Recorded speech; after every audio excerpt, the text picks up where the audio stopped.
How's it going, everyone? It is Liam Catterson here, and we're on season 3 of Supernatural. Yeah, it's nearly been a year since I first started this journey.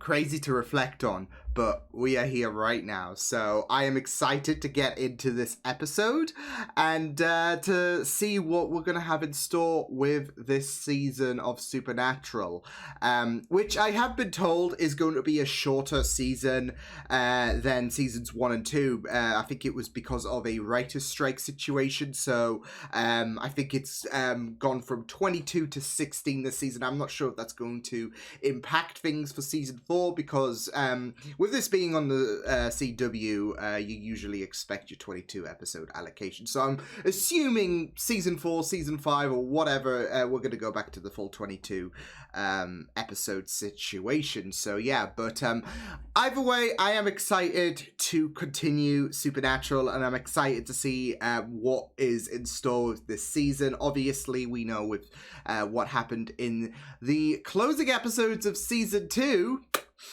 Dean only has a year left to live, which I'm sure is going to get rectified. I'm sure there's going to be some kind of close call scenarios, but we shall just wait and see what does happen. But yeah, it was a really, really incredible way to close things out in terms of a fantastic season with those final 2 episodes, what with Sam dying and Dean making a deal, of course, because season 2, you had quite a few fair share of deal making, so I just had that gut feeling that Dean would go to that length, and boy did he. So yeah, it will be very, very interesting to see what does happen with this season of Supernatural, though. So with that said, let's get into the first episode of season 3 for Supernatural.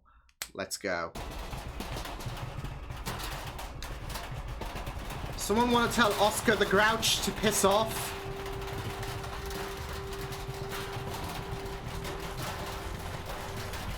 Yeah, this is the part where you just run back in the house.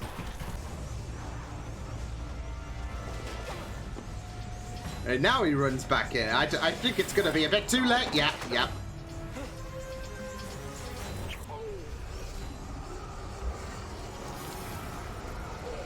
The Mind Flayer's got him! So where's your brother? Polling the electorate. What? Never mind. I've never heard that say it before. Found something. Oh, poor Dean, you're depriving him. Dean, you conscious? Bobby called me, thinks that maybe we should... Oh, God.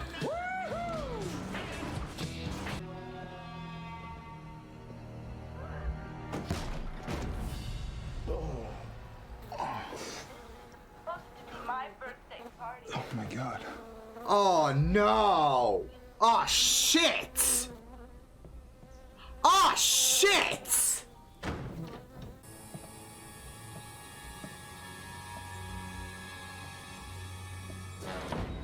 Whoa! Hey! Isaac? Camera? Oh! Whoa! What the hell are you doing here? I could ask the same. Hey, Bobby. Where they are, when they'll strike. There ain't enough hunters in the world to handle something like this.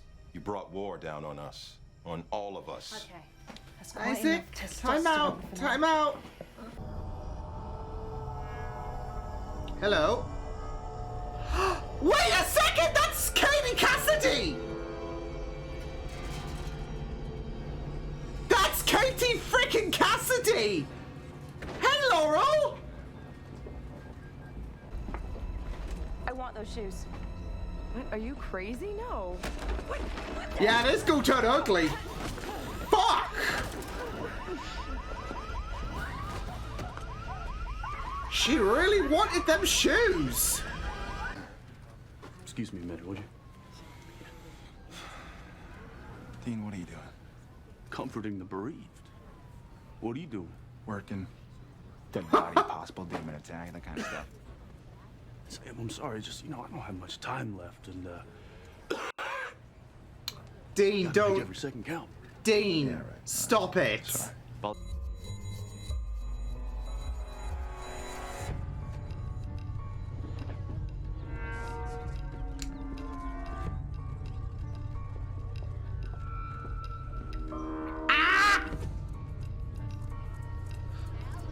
Laurel!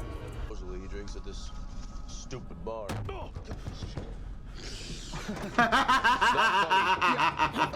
All right, so John Doe's name is Walter Rosen. He's from Oak Park, just west of Chicago.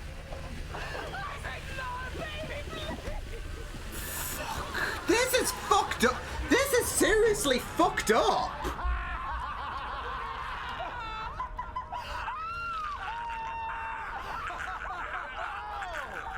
What the shit? Fucking hell!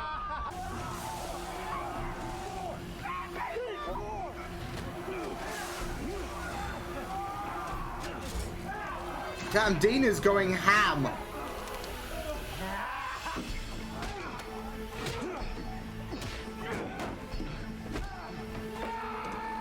Oh, yes, the trap.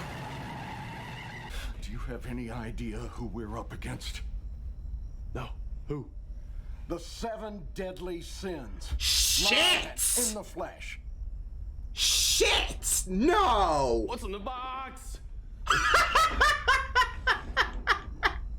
Brad Pitt? 7? No? Neum. We're talking medieval, dark ages. We've never faced anything close to this. So we are gonna take a breath and figure out what our next move is. Bobby's got a point. I mean, I feel so bad for her, but Sorry for your loss. You really think you're better than me? well, they've got Which morals. one of you can cast the first stone? Huh? What about you, Dean? You're practically a walking billboard of gluttony and lust. Dean's not even arguing that. All that wrath. Drink in the rage than to face what really happened all those years ago. Shit. Oh boy. Yeah, but this is what he wants. They're not gonna find you. Because you'll be in hell. Damn. Someone send this clown packing. I'm loving this energy from Dean. Woo! Are you out here? You're just gonna let me die? Don't, Tamara. I guess that's what you do, dear. Like that night, those things came to our house. Oh shit. For our daughter. Yeah, that's Just let her die too. 8 years. Oh. Taylor, no!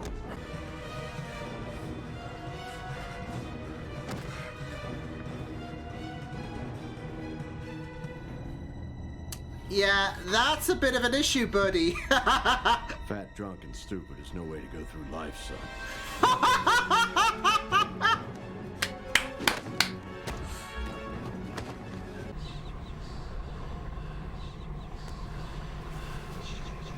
Wait, Dean, do you have a plan here, or...? Here's Johnny. Really? Really?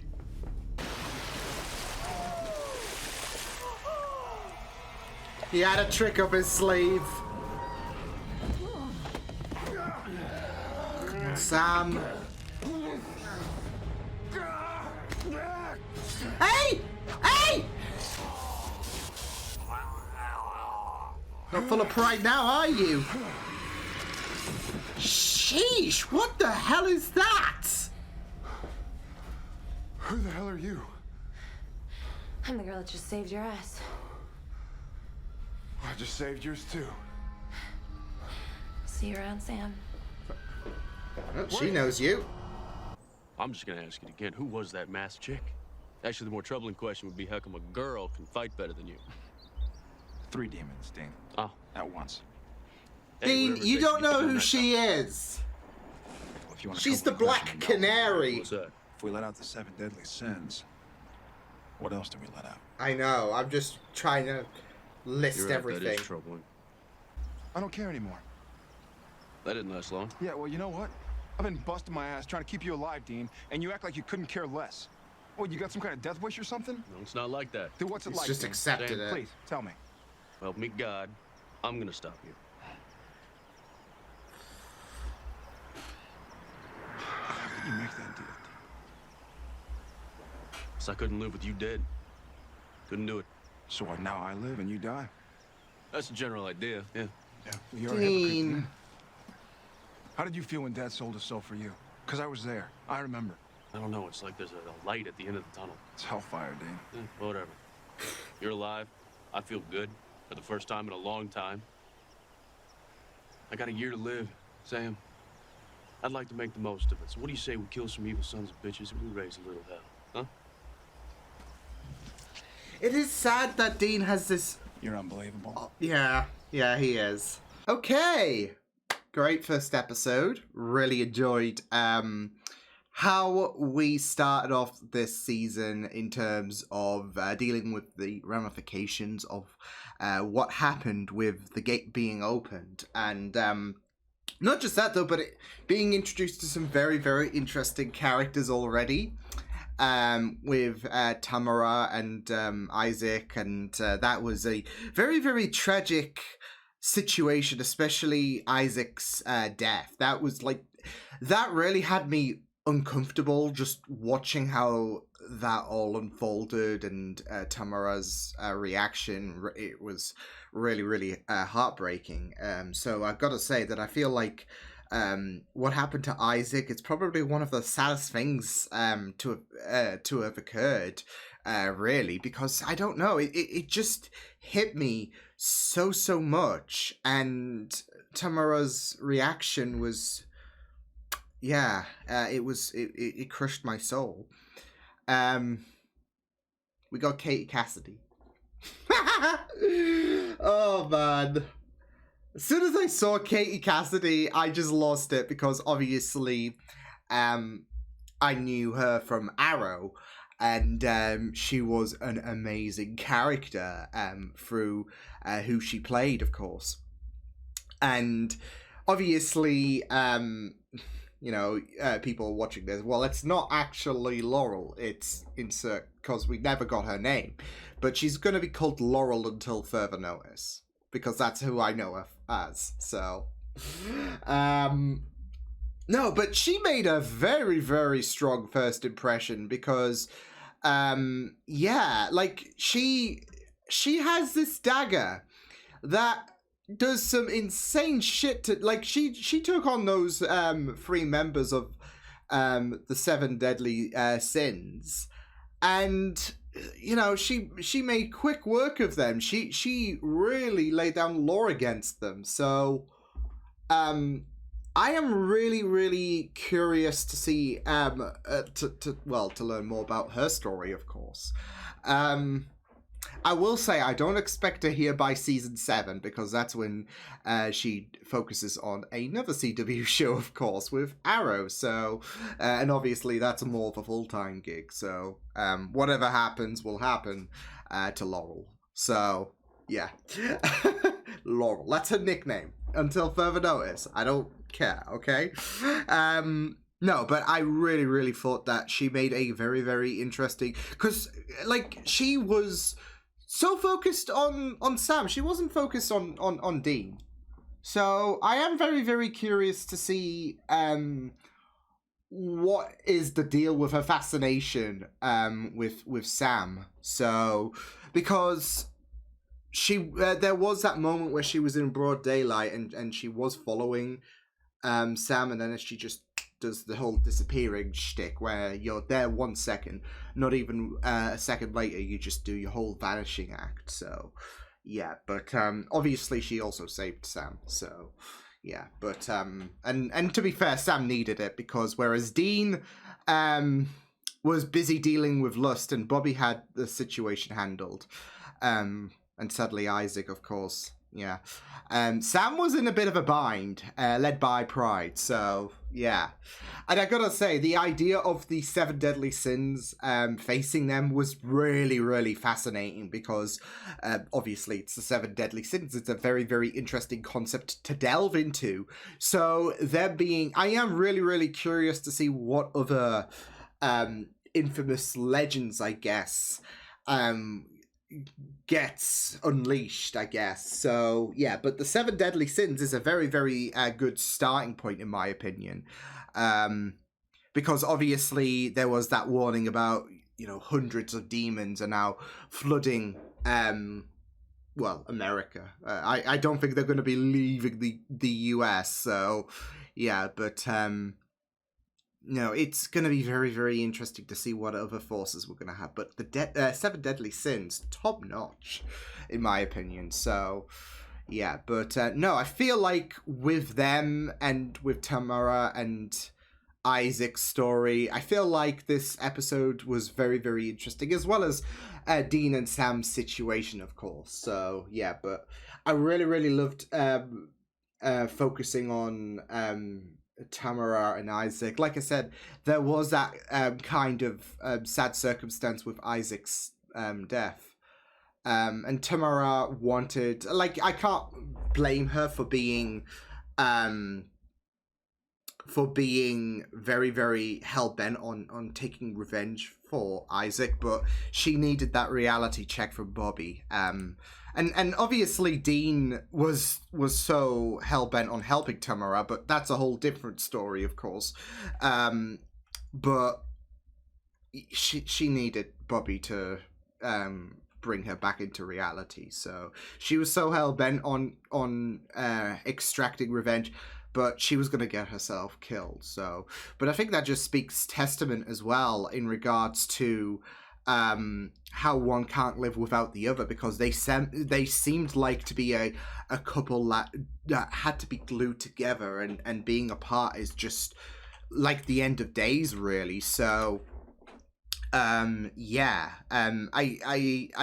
can't exactly blame Tamara for being so focused, but she needed Bobby to have a wise word with her. So yeah. But yeah, I just really, really loved it. I gotta say, the way that Walter, I think his name was, obviously when he was possessed, I really loved his lecture to the humans about how, you know, we're not sins. You all embody the sins that you seemingly chastise, etc. I've got to say that was just very, very, like, the way he was calling out the people was just a very, very interesting concept there. So yeah, I just really, really loved that bit as well. So yeah, but no, pretty neat stuff this episode. With Dean and Sam,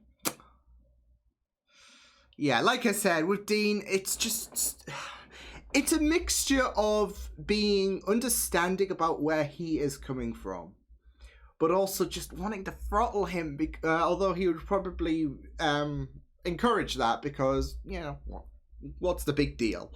But you can understand why he is being so nonchalant about everything.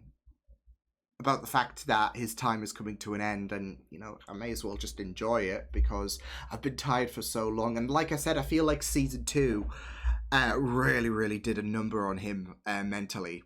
And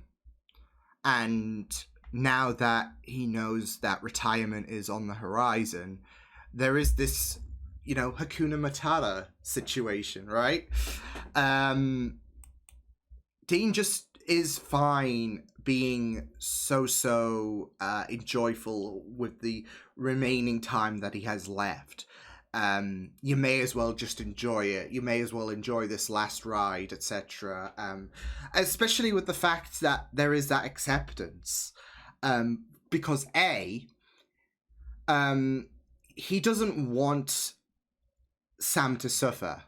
He made this deal, and the stipulations were pretty clear. If you find a way out of this, then Sam's gonna die. So he doesn't want Sam to suffer, and he just wants Sam to just relinquish any kind of focus that he has on trying to find a way. There's no way. There is no point trying. And for Dean, it is pointless to believe in.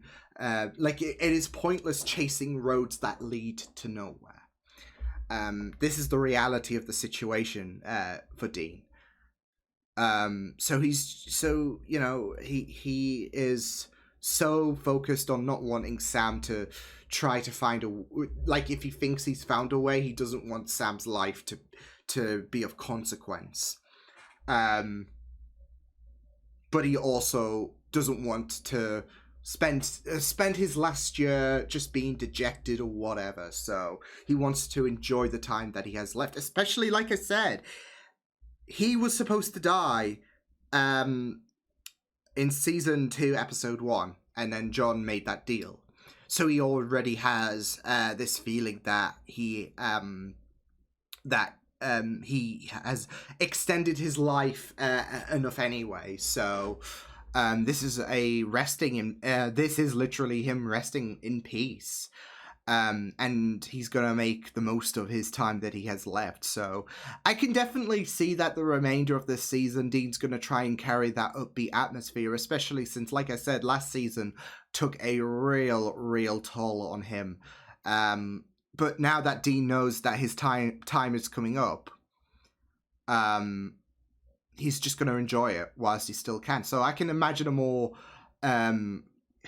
I guess chirpier side of things. I can imagine there's going to be some disagreements with Sam and Dean, as you would expect, but I can't exactly blame Sam for not, he's not going to listen to Dean. Dean's told him, stop chasing this shit, it's not happening, I'm happy with my fate, boom. Sam's not giving up whatsoever, and you can't exactly blame him. So He doesn't want Dean to suffer whatsoever, but vice versa, I guess. But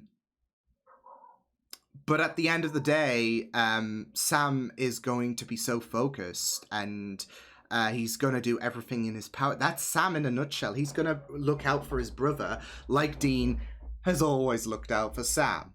And for Dean, he's still going to be that protective big brother.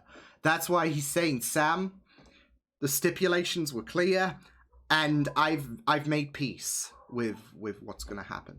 So, yeah. But at the same time, like I said, I can understand both Dean and Sam.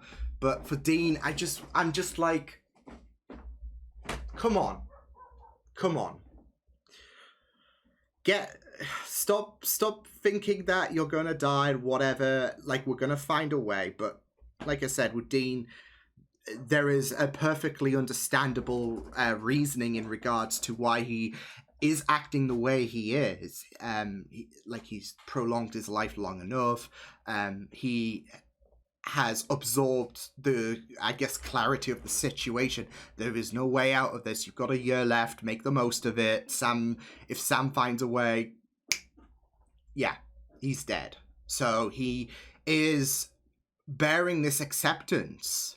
So, and as well as the fact that he's tired. He said that in season 2 anyways, that he was tired of all of this.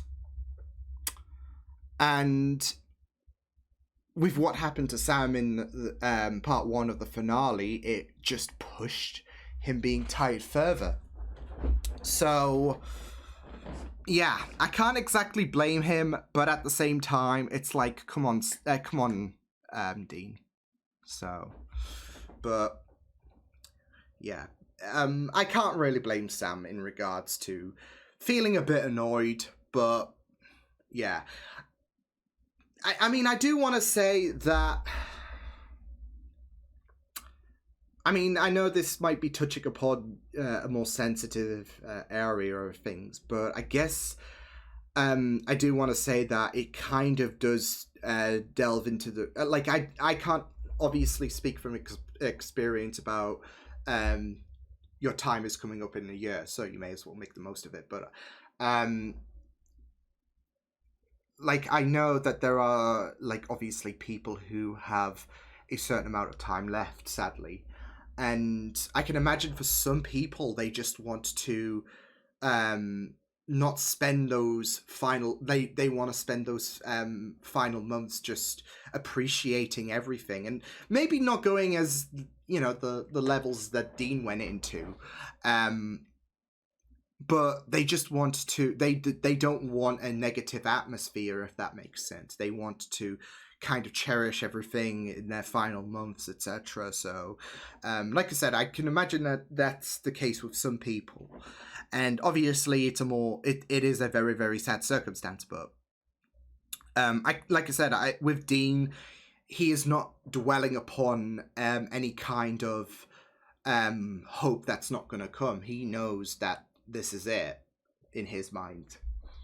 Obviously, we don't know. Well, I don't know. You guys will know. But I don't know what's going to happen by the end of this season, which is when I'm assuming the year is going to be up, because that's traditionally the thing when it comes to a season. It takes place within the span of a year. But, yeah, for Dean, he just wants to be in a happy place. I mean, he even said that in terms of his mentality and the way he's just been enjoying things within, well, this past episode, he feels like he feels in a kind of a better place and whatnot. So yeah, but like I said, I feel like there are some circumstances for people who are told that you only have a certain amount of months and whatnot to live, that there is this atmosphere where they want to create a positive and I don't know, I don't want to say upbeat, but they want to create a more positive atmosphere. They don't want to dwell upon you know, sadness, etc. So yeah, not everyone, because I know that there might be some people who will be afraid of, understandably, but I can imagine that that is kind of the same scenario.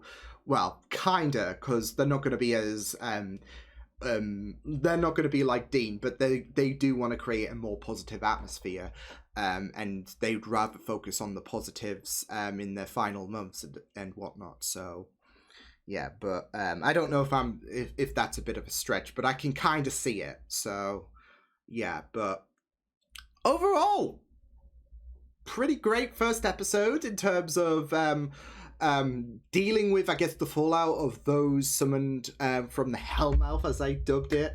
No, it was really, really great in terms of focusing with the first of what I assume is going to be many forces we're going to be dealing with in terms of those who were released from their prison, but also meeting some very, very interesting characters and picking up where we last, because it's only been 5 days, they said. So yeah, picking up where we last left off in a very, very fascinating manner. So awesome sauce. So yeah, I will see you guys next time. Hope you guys enjoyed this reaction. You can check my videos on the right if you want to check out more of my content. You can also subscribe to my media feeds and channel if you want to. Hope you guys enjoyed this reaction. Hope you guys take care, and I will see you guys next time. Toodles!